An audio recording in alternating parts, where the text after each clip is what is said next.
रोहित पाटील यांनी सांगली जिल्ह्याच्या विकासावर नाराजी व्यक्त केली आहे। त्यांच्या मते राज्य सरकारकडून सांगली जिल्ह्याकडे अजिबात लक्ष दिले जात नाही। विविध प्रकल्प रखडले असून जिल्ह्याच्या विकासासाठी निधी मंजूर केला जात नाही।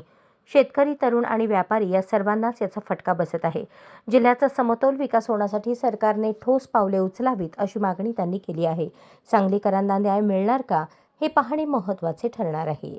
महाराष्ट्राच्या विधिमंडळाच्या स्थापनेपासून पहिल्यांदाच असं झालं असेल की सांगली जिल्ह्याला आज अजिबात महत्त्व दिलेलं जात नाहीये। आज आपण परिस्थिती बघतोय की प्रत्येक मतदारसंघामध्ये काही ना काही कुणी ना कुणीतरी जाऊन तिथे लक्ष देण्याची आवश्यकता आहे। माझ्या विधानसभा मतदारसंघाचा आमदार म्हणून मी माझ्या विधानसभा मतदारसंघाची जबाबदारी देवराजदादा घेईन। जिल्हा अध्यक्ष म्हणून तुम्ही काम करत असताना तुमचा कार्यकर्ता म्हणून काम करायची आमच्या सर्वांची तयारी आहे। पण आज त्या ठिकाणी काम करत असताना कुणी कमीपणा घेण्याची आवश्यकता नाही।